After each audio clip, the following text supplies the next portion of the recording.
जितने धंधे हैं यहाँ के सब वो पीछे हो गए। जितने धंधे हैं यहाँ के सब वो पीछे हो गए। अब मोहब्बत का फकत सबसे बड़ा व्यापार है दिलाता याद साढ़ू हर शनिचर को मुझे, चलना है हम दोनों को ससुराल कल इतवार है। अरे बेगम मुझे तेरे अलावा कौन देखेगा, बुढ़ापे का बदन ये सूखा साखा कौन देखेगा। खुदा के वास्ते इतना बता दे तू फकत मुझको, जवानी तूने देखी है तो बुढ़ापा कौन देखेगा।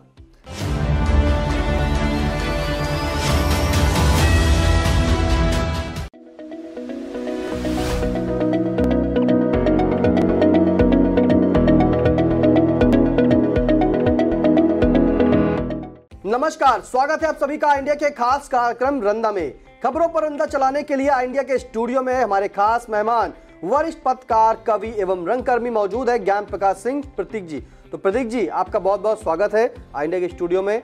आज जो रंदा कहने जा रहा है उसकी शुरुआत सबसे पहली खबर से करते हैं, जहां प्रेमिका के घर पहुंचे प्रेमी तौसीफ की गोली मारकर हत्या। प्रेमिका, उसके पिता, जीजा, 3 भाइयों पर केस। हरगांव थाना क्षेत्र की घटना। क्या कहता है इस गोलीकांड पर, सुनते हैं रंदा। किसी ने सच ही कहा है, इश्क बाजी वो करे जो जान की बाजी करे, खुद चाहे भूखों मरे मासूक को राजी करे। यहाँ तो जान भी मोहब्बत के धोखे में चली गई और प्रेमिका भी नहीं मिली। दुविधा में दोनों गए, माया मिली न राम। अगर प्रेमिका दिल से प्यार करती होती तो उसे परिजनों के कहने पर साजिशन घर नहीं बुलाती, बल्कि वो घर वालों की बुरी मंशा से उसे आगाह कर देती। अगर उसका प्यार लैला मजनू की तरह सच्चा होता तो वो प्रेमी की जान लेने हेतु उसे मारपीट कर रहे परिजनों का विरोध करती, जैसा लैला ने मजनू को पत्थर मारे जाने के समय अपनी जान की परवाह किए बिना किया था।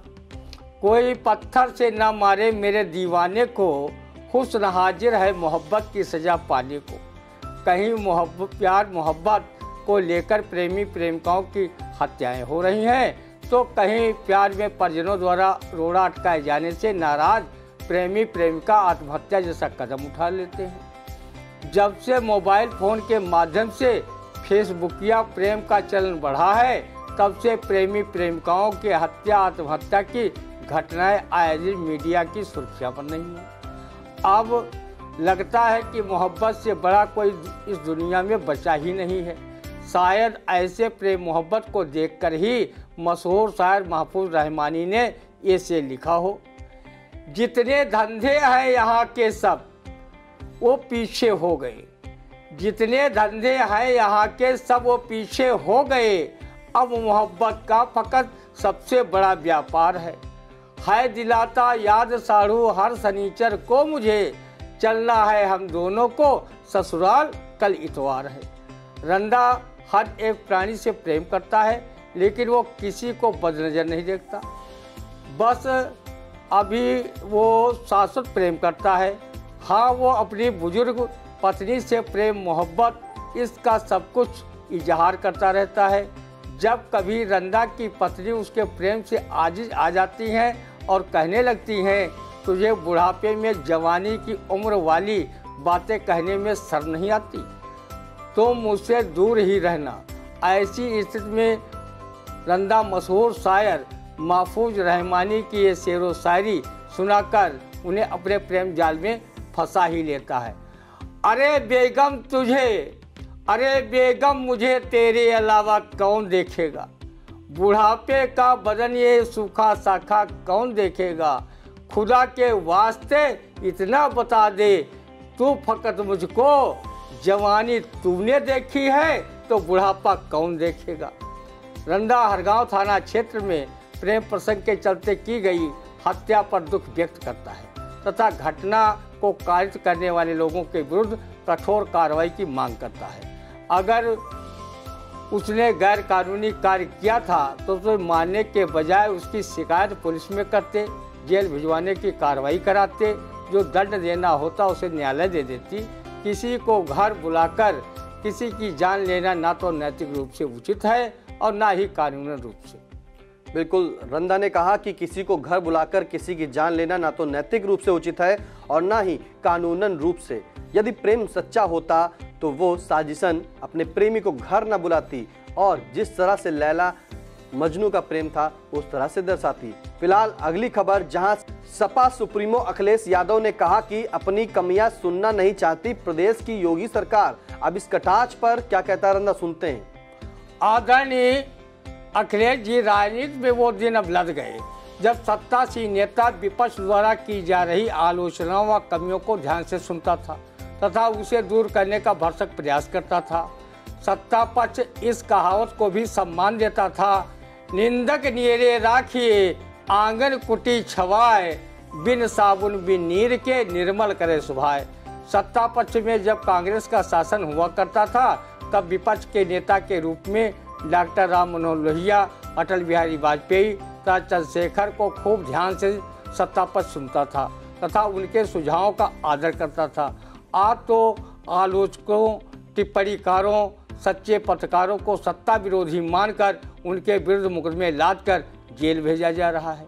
अखिलेश जी, आज अभिव्यक्ति की स्वतंत्रता जैसा संविधान में वर्णित मौलिक अधिकार ही घायल किया जा रहा है। ऐसा न होता तो लोक गायिका नेहा सिंह राठौर को यूपी में काबा गाने पर पुलिस द्वारा कानूनी नोटिस न थमाई जाती। पता नहीं कितने पत्रकार गोदी मीडिया का हिस्सा बन पथभ्रष्ट हुए हैं। वो व्यवस्थाओं व भ्रष्टाचार के विरुद्ध कैमरा उठाने की जगह कमल कमल का जाप जप रहे हैं। जो ईमानदार पत्रकार हैं और अपनी निष्पक्ष लेखनी का सदुपयोग राष्ट्र व समाज के हित में लोकतंत्र को मजबूत बनाने में कर रहे हैं, सत्ता पक्ष अपनी कमियों के बखान को भला कैसे सहन कर सकता है। सत्ता का नशा जब चढ़ता है तो उन्हें हर कोई भुनगा दिखाई देता है। गोस्वामी तुलसीदास जी ने भी कहा है, प्रभुता पाए काहे मद नाही। अखिलेश जी, जब आपके पास भी सत्ता थी तो आप भी कहाँ अपनी कमियों को सुन रहे थे। अगर सुनते होते तो सपा के अनेक नेताओं को दरकिनार न करते और अपने आसपास मरनाने वाले जनाधार विहीन चमचा टाइप नेताओं की बातों में आकर 2017 व 2024 के चुनाव में सपा का बंटा धान न कर लेते। सीतापुर जिले का ही एक ऐसा नेता है जो पार्टी का निष्ठावान कम तथा आपका चमचमाता चमचा ज़्यादा है। उसकी की वजह से सपाई जनाधार वाले गढ़ सीतापुर में सपा की हालत पतली हो गई है। ऐसा रंधा नहीं बल्कि सपा के लोग ही ये बात कहते हुए घूम रहे हैं। बिल्कुल सही कि चमचमाता हुआ चम्मच जो है सपा में आ करके जो है सपाई जनाधार वाले गढ़ में सीतापुर में सपा की हालत जो है पतली हो गई। अगली खबर, जहां यूपी में काबा गाने पर लोक गायिका नेहा राठौर को पुलिस का नोटिस मिलने के बाद मिला देश के प्रख्यात कवि कुमार विश्वास का साथ। अखिलेश भी समर्थन में आए। इस समर्थन पर क्या कहते हैं रंधा, सुनते हैं। सुकवि कुमार विश्वास के साथ आने पर गायिका नेहा राठौर का हौसला अफजाई हो गया होगा। अब वो यूपी में काबा के साथ साथ फिल्म प्यासा सावन का ये नगमा गाने पर मजबूर हो गई होंगी कि तेरा साथ है तो मुझे क्या कमी है, अंधेरे से दिल को मिल रही रोशनी है। देश का इतना बड़ा कवि हौसला अफजाई करे और कहे उत्सव मना लड़की, तो फिर वो बाबा जी की पुलिस की नोटिस पर क्यों घबराए। गाना गाने पर कोई फांसी की सज़ा तो है ही नहीं। ये ज़रूर है कि नेहा राठौर जितना यूपी में काबा गाकर देश दुनिया में मशहूर नहीं हुई थी, उससे कहीं ज़्यादा यूपी में काबा गाने पर यूपी पुलिस द्वारा दी गई कानूनन नोटिस से मशहूर हो गई।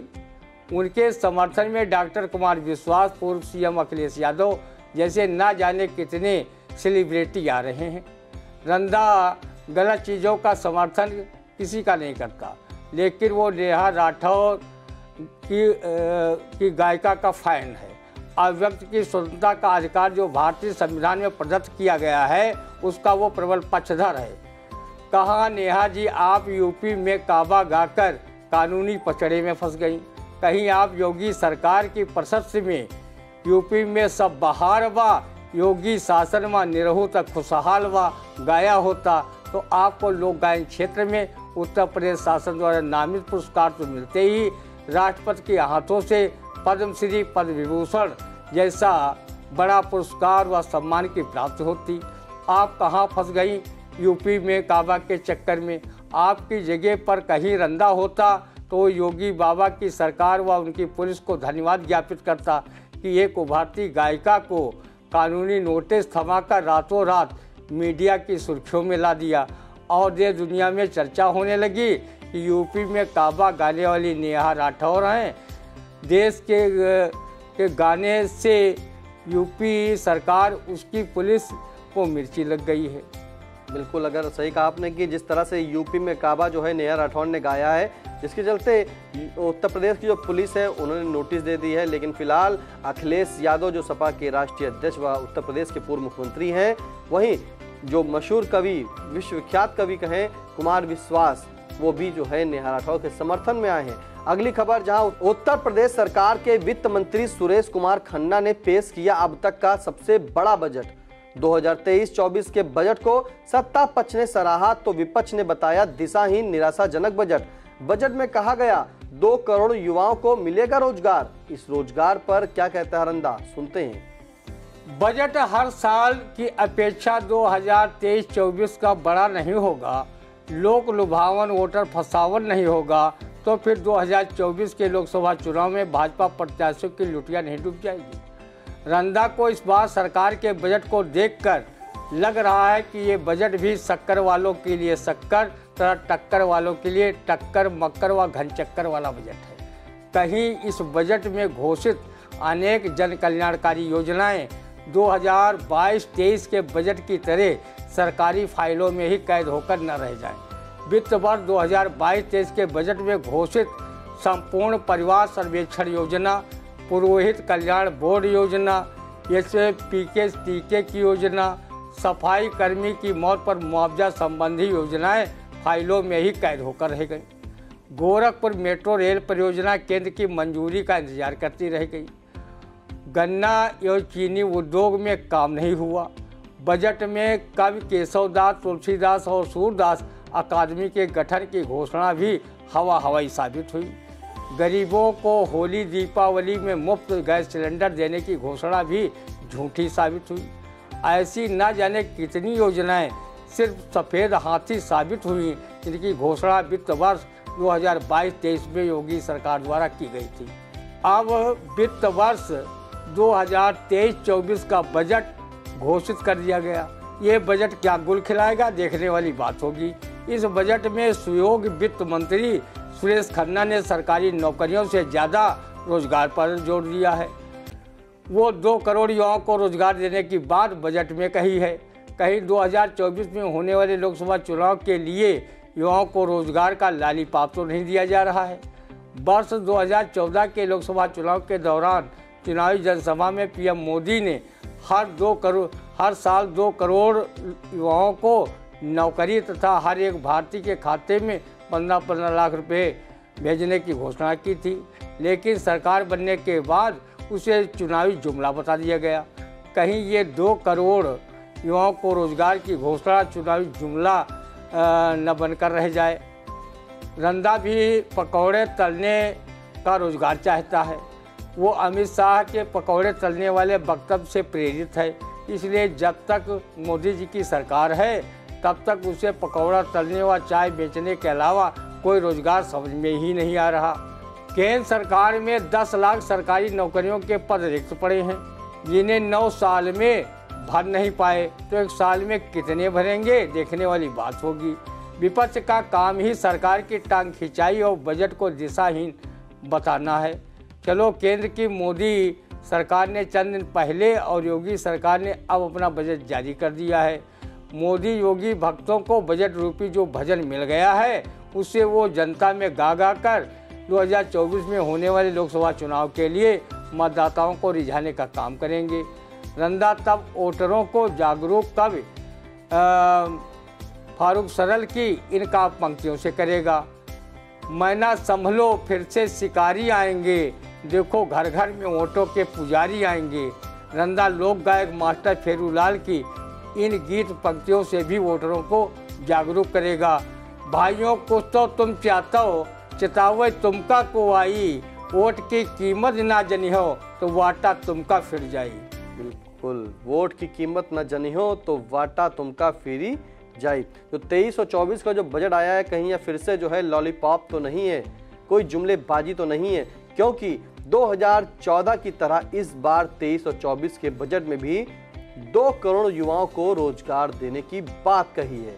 क्या वाकई युवाओं को रोजगार मिलेगा, देखने वाली बात होगी। अगली खबर, जहां NGRI हैदराबाद के वैज्ञानिक डॉक्टर N पूर्णचंद्र राव ने किया दावा कि भारत में भी कभी भी आ सकता है बड़ा भूकंप।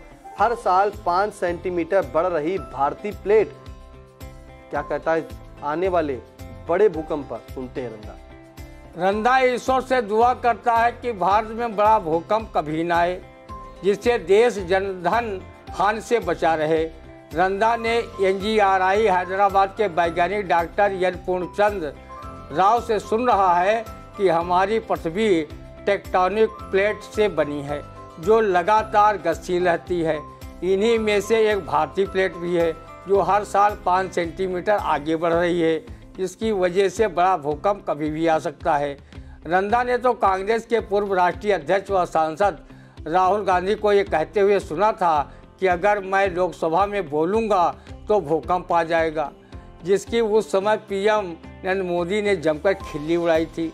इस बार राहुल गांधी ने PM के खास उद्योगपति गौतम अडानी को लेकर संसद में जो PM को घेरते हुए कहा, उसे पूरी तरह से सरकार उसी तरह हिल गई और अडानी के कंपनियों के शेयर उसी तरह से धड़ाम हुए जैसे भूकंप में घर धड़ाम हो जाते हैं और पृथ्वी हिलने डुलने का सबको एहसास भी कराती रहती है। राहुल बाबा की भविष्यवाणियाँ नेस्ट्राडमस की भविष्यवाणियों को पनाह मंगवाने लगी हैं। चाहे वो कोरोना को लेकर की गई हो भविष्यवाणी और चाहे अडानी अंबानी को लेकर, सच सभी लोगों के सामने आने लगा है। खिल्ली उड़ाने वाले लोग अब खिसियानी बिल्ली की तरह खंभे नोचने पर मजबूर हैं। रंदा की नेक सलाह है कि जनेऊधारी राहुल बाबा को अब राजनीति छोड़कर भविष्य वक्ता बन जाना चाहिए। इस धंधे में भी लाभ ही लाभ है। तो मतलब ये माना जाए कि जिस तरह से राहुल गांधी की जो भविष्यवाणी थी वो सभी सच हो रही हैं। चलिए अगले, आपने सुना कि किस तरह से रंदा ने बताया कि जो भारत में एक बड़ा भूकंप जो है वो आने की संभावना है, क्योंकि जो प्लेट है वो 5 सेंटीमीटर लगातार बढ़ रही है। तो कैसा लगा रंदा, कमेंट करके जरूर बताइएगा। और हाँ, खबरों से रहना चाहते हैं अपडेट तो आइडिया चैनल को सब्सक्राइब करें और सबसे पहले अपने मोबाइल पर खबर पाएं। अब दीजिए हमें इजाजत, नमस्कार।